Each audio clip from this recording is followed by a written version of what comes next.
G'day all, Ben here from East West. I am going to take a dive in here today and look at gold. Just trying to find some different things to reach some new audiences. So if you haven't seen my work before, jump on in, have a look, see what you think. Hopefully I can provide something that's worthwhile for you. Now I will start here. I'll do a bit of a big overview of gold because I sort of want to explain for anyone who doesn't know how I work, how I'm sort of coming to the conclusions that I'm coming to, what sort of things I'm looking at, and the techniques I'm applying to come up with my ideas. So without further ado, let's jump in. Okay, so I'm just going to start out here on the weekly. So, big picture, I mean, what are we seeing? To me, this setup looks pretty straightforward. It looks pretty much like TA 101 to me. So the first thing that's pretty obvious to see is that we've got a big trending market that's basically, well, this uptrend's basically been started since start of millennium, right? Since 2000, we've just basically been in one big, long, continuous trend higher. Now, to me, the bottom of that trend channel is more important because there's been more interaction by price with the bottom of that channel over the long term. We've only had one seriously big peak up there. Obviously, this is around the time of the GFC, a little bit afterwards.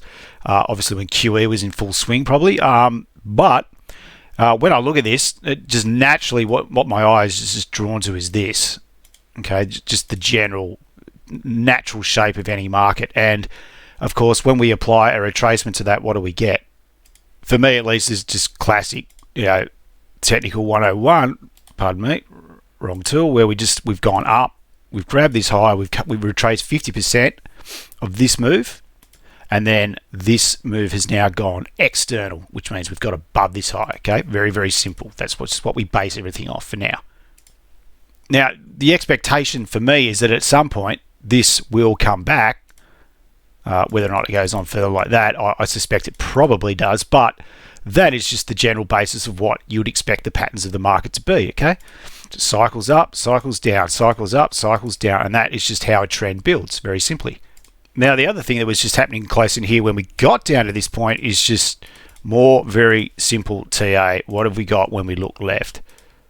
Okay, we've got areas here where old resistance, okay, like this, all these areas, and then we had one test here of support. Now, if we sort of just box this out, we've just got an area of old resistance that became support, was retested, held, and continued on, and all that just lined up pretty well with 50% of the way back of this move of end of 99 all the way up until 2011. That's one big run. Now, just a couple of other things to take note of here. Obviously, this trend, this long trend, terminated into a trading range. Okay, so we got, this is a weekly. Remember, this happened over quite a long time, but we got stuck in this range. Okay, once this range broke, okay, we went on a new trend down until what happened? We basically went into yet another trading range before we broke up into the next rally. So this was the basic range that we got stuck into that's terminated this trend up. Okay, this is just up a little bit closer. So when I say this, what do I think straight away? Well, I just look at the size of that range and project it forward.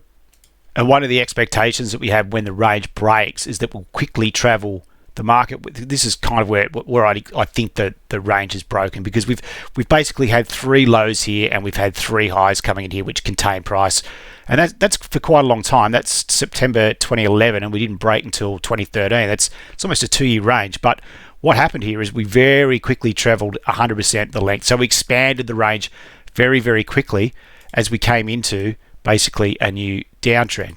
Okay, so there's a few ways you could sort of draw that trend line, but this was a plummet, and then we slowly ground down until didn't quite get to 200% of the range. But the point here is that we very quickly traversed 100% of this trading range that we're in once that range broke. So that's kind of an important concept that we'll carry forward.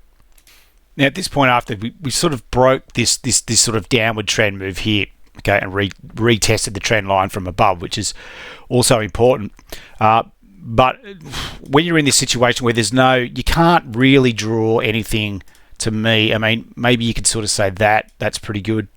Yeah, actually, probably that's probably your best line of fit for the trend.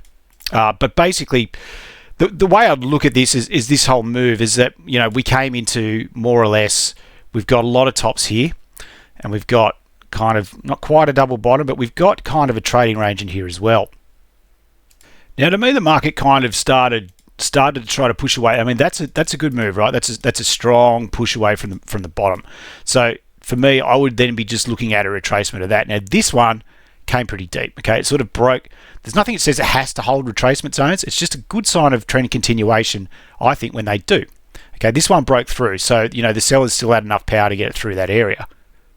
Take the next one. This upward swing here. I mean, you could even sort of take that where we swung up, we've come down, we've held, we've tried to push on, but we haven't. You can see all the wicks, and this is something important that we're going to talk about as well.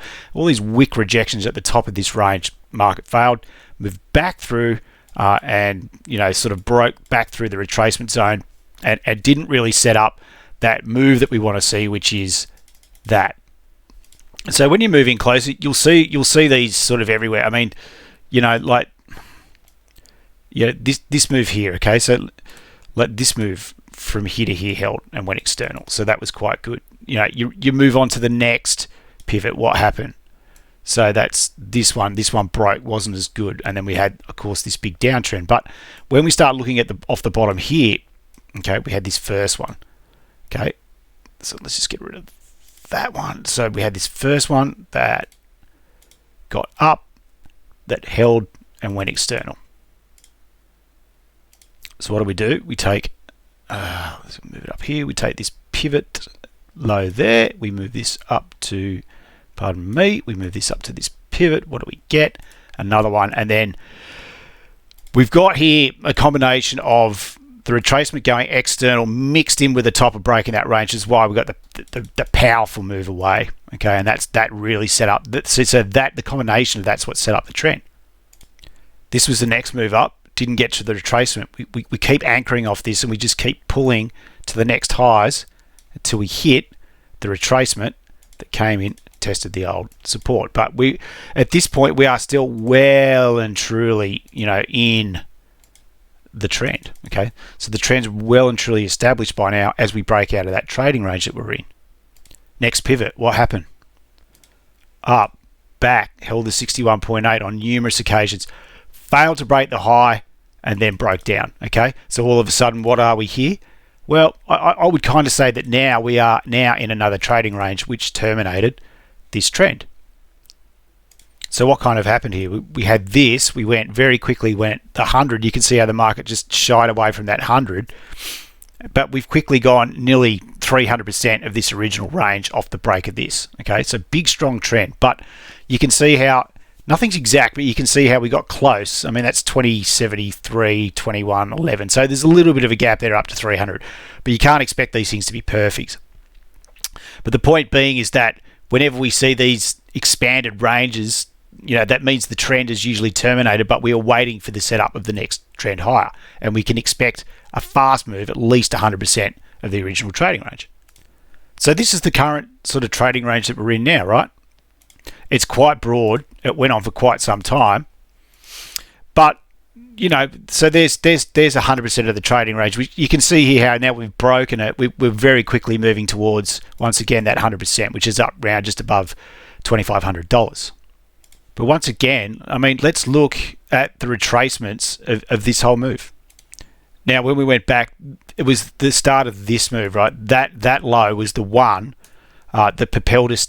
That was the pivot that propelled us out of this trading range. Because remember, the first retracement we grabbed that held was there, just on that smaller scale. Then we moved up to this one, which gave us the next one, and so on and so on. So that pivot, okay, this one here was the important one. That was the start of the drive. And this looks like the top before we've terminated. So let's expand this out. Okay. Almost like magic, right? A triple bottom right on that 50% line, and then we've gone external. Okay, so you can see the same things happening here. Now, when we talked about this little trading range in here, this one here, oh, sorry, pardon me. We talked about this trading range in here, okay, and now we're talking about the same sort of looking thing happening here. Okay, now to me, that even looks like a Wyckoff style spring. okay? A failed attempt at breaking down out of the range. But what happened off this? Okay, let's line off this pivot off this top to the retracement. We've gone external. Next. Didn't quite get it there, did we? We didn't quite get it. Oh, we did actually. We did, just on tight. Okay, let's just expand this out. We moved up. We moved back down. We hit this and we've gone external. So what would be the next general point of call that you'd be thinking about? Okay, this would be the next area. I mean, I wouldn't be advising you to chase this in now, but this would be the next area that you'd be thinking about. Okay, back down here to 2200 down to 2150. This would be the sort of zone that we'd line up. And what, you know, where does that 61% retracement line up with? Right with that peak. Okay, that's coming off this low right here. Okay, so you can see that, and we've just got that tiny little bit of congestion in there. You can see how that lines up. That would be the area. So that's the general outlook. That's the big picture. But what we want to do now is we want to sort of think about this because look, gold's running hot, no doubt about it. So I think everyone wants to know, well, where's the top? Where's this going to top out? Well, I think the first thing you got to do is move out here onto the big picture, right? Out onto a monthly, and look at the divergence that's creeping into the RSI as we've come up to here and to here. Now, there's probably a lot of people applying Elliott here, which is fair. I'm not going to do so, but you know, this certainly looks like, on a big picture, like a classic wave 4 move.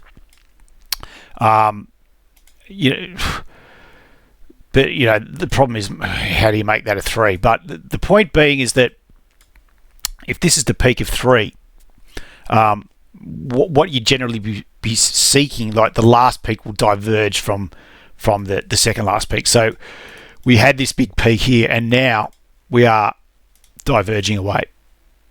It's just a warning shot. Okay, it's just a warning shot that the momentum, it's got less momentum to get to here as it had to get up to here. Okay, it just means that it might be running out of gas. The other thing that makes me cautious is the way that these bars are now free bars. They're printing outside the Keltner channel. Okay, it doesn't happen often.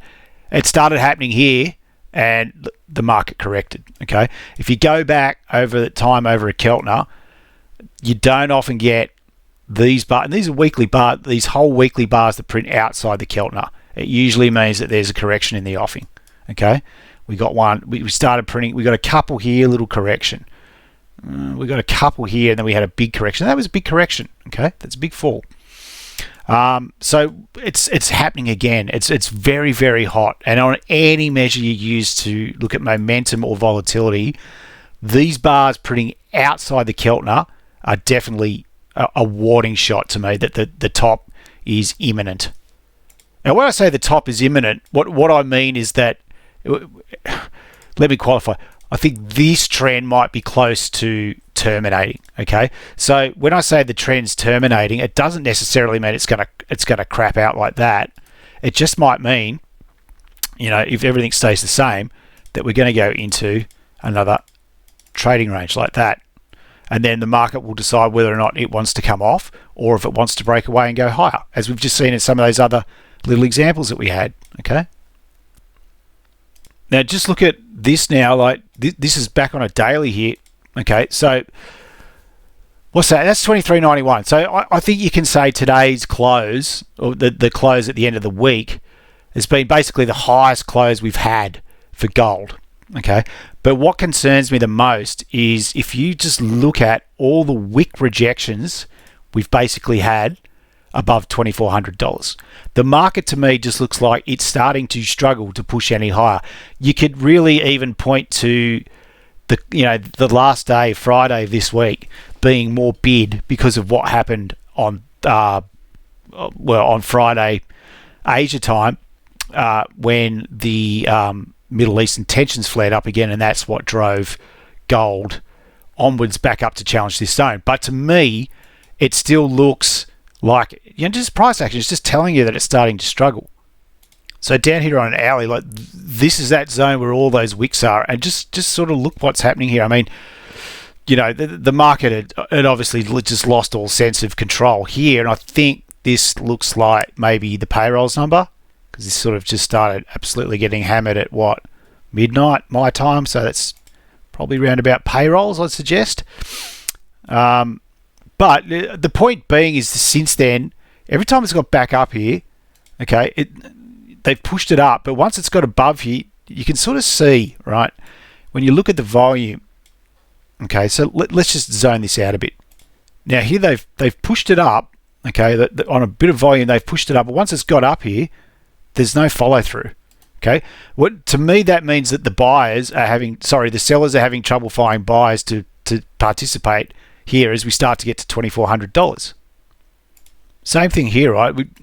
The volume starts to tail. You can see it here, right? The volume is beginning to tail away as the market gets up into this zone above and towards $2,400.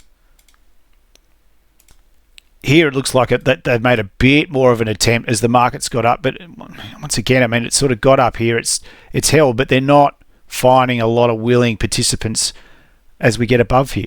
And basically what's happened here is that it looks like they've had another crack to break it through, and they've given up. And as the market's come off, you know, the guys that have tried to buy the break of this top have failed again. Same thing here again.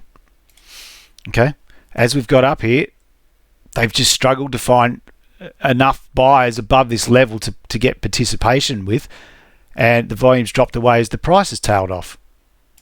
This one's slightly different, primarily because I was awake for this. I was up trading. This is 11 o'clock Asia time on Friday. That was when the first reports came through about the Middle East action. Okay, and once again, they got it up there that time on some panic buying, but look how quickly it faded back away. Okay, now we've had one more attempt overnight on the US Friday day session to get up here, and once again, and a lot of this could just be coming into the weekend looking for a bit of cover against potential risk. Okay, but again, it's kind of just failed away on not much volume, because to me looks like there's a lack of buying up in those zones. You can see it. You can see it on the volume profile. Like there's one little bit up here, and that would be, I'm thinking, all this where the panic buying was when the first reports came through and the market had the big shift. But honestly, once we get into this zone, there's just not any participate. You can see how quickly the volume tails away in this area. There's just not enough people willing to buy up here to satisfy the supply. And so what are we left with here? We've got a swing, okay, that held and then did eventually go external. All right. So if we come off this pivot, what have we got here? We've got another smaller swing that held once, twice, and went external. Okay. And then what have we got from there? Well, from there, off this pivot, we've got a swing that failed and broke back through the retracement zone. Okay, so we go back the other way. Now, we did get a wick through here. Okay, we did get a wick through here. But, you know, like I said, I mean, if this is coming into the close on Friday, the people probably are not, they're looking for a bit of cover coming into an unsure weekend. Okay, but what is the danger here? That we lose this pivot. And if we do lose that pivot, then what do we got just in the very short term? A forming downtrend, okay? Potentially a forming downtrend. You could probably even get a bit white coffee here and say, well, we're sort of stuck in this sort of broad trading range. And what have we got? We've got the classic up thrust, the failed breakout, okay, that now is beginning to show signs of coming back down. So if we test this and break, you know, what would that mean? What would happen? Well, I'm not sure you could classify this as an absolute trading range at this point. I mean, you could maybe if you could tighten it up that way and call this the range, but you know, this little range in here with a false breakout, a false break up, and then we're failing again. But let's just say, for argument's sake, that you call this the broad trading range. Okay, if we break that, well, you know, what's at the 100? Well, I don't know, 200, 300. Can we go back that far? But if we think about the last retracement here, which of course is this one, and if we apply the same sort of thing, come off this pivot low here, if this was going to be the pivot high, well, this is what we talked about before, right? That any sort of potential pullback to here, okay, would come in and test into this structure and would come in to test 300% of this trading range if that did in fact prove to be the trading range. I mean, it depends how you look at it. You could maybe even call this the trading range, okay? And we came in off the top here. Where would that put us to 100%? Would put us right down to the 50. And maybe that's a fairer way to look at it. But, you've got to look at where you think the trend terminated. So, there's a lot of questions here, but I would just, in the short term, I mean, this is all projection work. Who knows what's going to happen? But I think if you're just going to read the here and now, that is what you've got to be wary of, is the fact that we've got all those wicks up there, okay, with rejecting price action.